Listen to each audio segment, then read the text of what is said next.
हमारे साथ संजय निरुपम और बीजेपी से सुधांशु त्रिवेदी साहब जुड़ रहे हैं। कांग्रेस से संजय निरुपम साहब हैं। सुधांशु त्रिवेदी जी, पहला सवाल सीधा आपसे ही बनता है कि या तो नाम बताइए या इस तरह से जो अटकलें बढ़वाई जा रही हैं कि कांग्रेस का नाम हो सकता है, नहीं हो सकता है, ये ऐसा क्यों किया जा रहा है?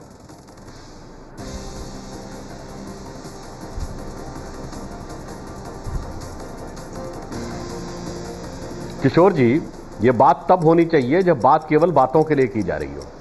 अगर आप काले धन की प्रतिबद्धता की बात देखें तो भारतीय जनता पार्टी ने सबसे पहले सितंबर 2008 की बंगलौर की अपनी राष्ट्रीय कार्यकारिणी में इस विषय को उठाया था।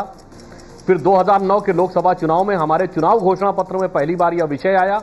फिर उसके बाद 2012 में हमारे सभी सांसदों ने लिखित में लोकसभा के स्पीकर को दिया, पिछली लोकसभा में, कि हमारा कोई विदेशी बैंक में अकाउंट नहीं है। और जब मोदी जी के नेतृत्व में हमारी सरकार आई तो पहली कैबिनेट की जो बैठक हुई उसमें पहला निर्णय काले धन पर एसआईटी गठित करने का था। ठीक है, कांग्रेस के लोग ये कहेंगे कि सर्वोच्च न्यायालय ने ऐसी बात कही थी, तो ये 2 साल तक इन्होंने नहीं किया। हमने 2 दिन नहीं रुके, सबसे पहले किया।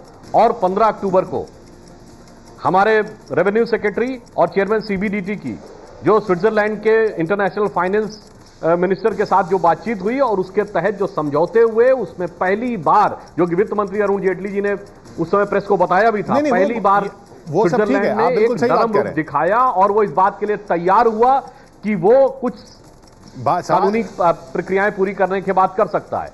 तो मैंने इसलिए आपको ये बात बताई कि स्टेप बाय स्टेप चीज चल रही है।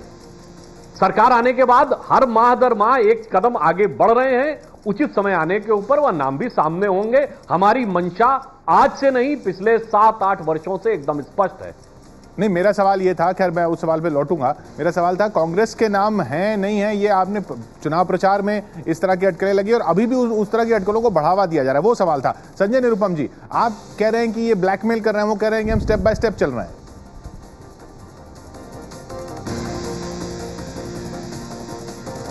देखिए, काला धन के बारे में भारतीय जनता पार्टी ने हमेशा झूठ बोला, अफवाहें उड़ाई। जब वो विपक्ष में हुआ करते थे तो कांग्रेस पार्टी की सरकार को चैलेंज करते थे कि आप नाम बताइए।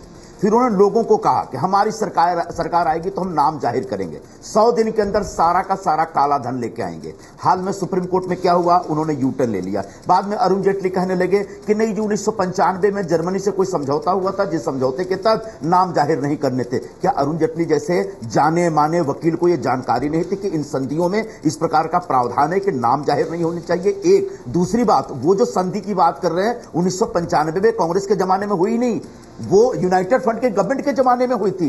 तीसरी बात, अब वो कह रहे हैं कि अगर उन्होंने नाम जाहिर कर दिया तो कांग्रेस पार्टी को शर्मिंदगी हो जाएगी। भाई, भारतीय जनता पार्टी को कांग्रेस की शर्मिंदगी पर इतनी शर्म कब से आने लगी? वो तो कांग्रेस मुक्त भारत बनाने का सपना देख रहे हैं।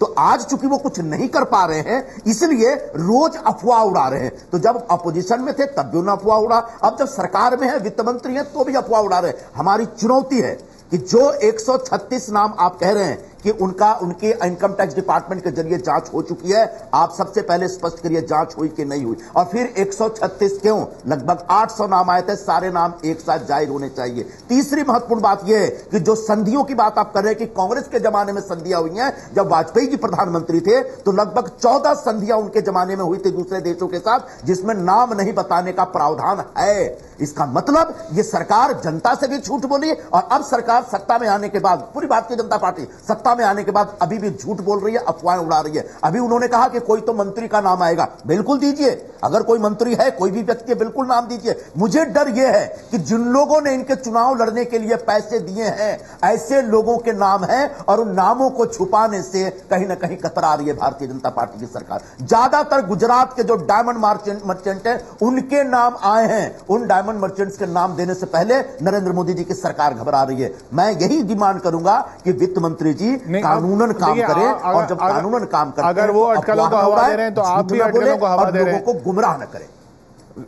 निरुपम जी, आप भी फिर अटकलों को हवा दे रहे हैं। या तो ये नाम हो या फिर ये इशारा ही ना हो कि इसके अटकलों को हवा नहीं दे रहा हूं। इसकी तरफ मेरे पास जो जानकारी समझ में आ रही है उसके आधार पर मैं लोगों के सामने एक विषय रख रहा हूं। सुधांशु जी,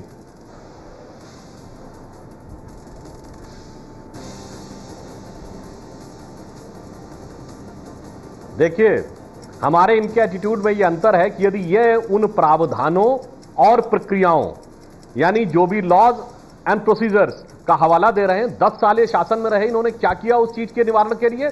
हमने 10 हफ्ते में वो स्टेप उठाए। मैंने कहा इसी 15 अक्टूबर को जो मीटिंग हुई है, ये सवाल नहीं कि आपने क्या किया, उन्होंने क्या किया। मैं कह रहा हूं इन अटकलों को हवा जो दी जा रही है कि कांग्रेस के लोगों के नाम है। गवर्नमेंट खोलने को तैयार नहीं थी। क्या इन अटकलों को हवा नहीं दी जा रही कि कांग्रेस के लोगों के नाम है?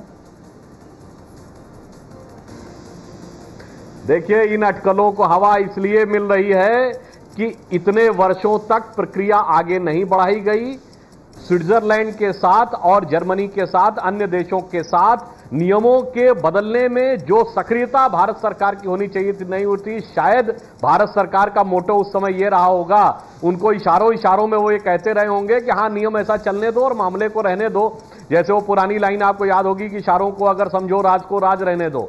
आज जब वो राज पर से पर्दा उठने का दौर दिख रहा है, तो इनके मन में अनेक प्रकार की आशंकाएं। मैं जरा जवाब दे सकता हूं? और जो बात संजय जी ने कही, मैं उसमें डिटेल में नहीं जाता।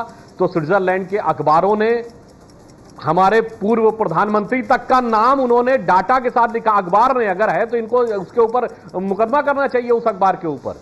तो इसलिए 91 में उसने लिख के दिया था, इसलिए उन विस्तारों में हम नहीं जाते। हम सिर्फ ये कह रहे हैं कि सरकार किस प्रकार के कदम उठा रही है और धीरे धीरे प्रभाव दिख रहे हैं। संजय जी देखिए, त्रिवेदी जी और पूरी भारतीय जनता पार्टी अभी भी सिर्फ अफवाहों के आधार पर बात कर रही है। कांग्रेस के जमाने में हमने 92 देशों के साथ काला धन वापस लाने के संदर्भ में संधियां की और जो हमारी DTAAs थी उसको रिवाइज किया। लगभग 22 टैक्स हेवन के साथ हमने संधियां की कि आपके देशों में, आपके बैंकों में अगर कहीं भारतीयों का कोई खाता है और वो खाता अगर गुप्त है तो हमें जानकारी दे। पिछले 5 महीने में इन्होंने क्या किया? इन्होंने SIT की बात की है। SIT सुप्रीम कोर्ट के आदेश पे हुआ है, सुप्रीम कोर्ट के ऑर्डर को कंप्लायंस करने के लिए हुआ, उसके अलावा कुछ नहीं हुआ। मेरा सवाल इतना है कि यह भारतीय जनता पार्टी जब विपक्ष में थी तो रोज डिमांड करती थी कि कांग्रेस पार्टी नाम बताए, और जब हम कहते थे साहब इस संधि की मजबूरी है, नहीं बता सकते, तो बोलते देखो कांग्रेस पार्टी इसलिए नाम नहीं बता रही क्योंकि इनमें कांग्रेसियों के नाम उसको छुपा रहे हैं। 5 महीने में इनको किसने रोका था? और आज सुप्रीम कोर्ट में जाकर बोलते हैं कि संधि में ऐसा प्रावधान नाम जाहिर नहीं करेंगे, और अगर नाम जाहिर कर दिया तो हमारा इंटरनेशनल रेटिंग गिर जाएगा। आपका सवाल, आपके सवाल के साथ आपको रोक रहा हूं क्योंकि वक्त खत्म हो चुका। इसी सवाल का जवाब चाहिए सुधांशु जी, इसी सवाल का जवाब। जब आप विपक्ष में थे जो कहते थे वो कर दीजिए। अब कांग्रेस, अगर कांग्रेस शर्मिंदा हो रही है तो आपको क्या परेशानी?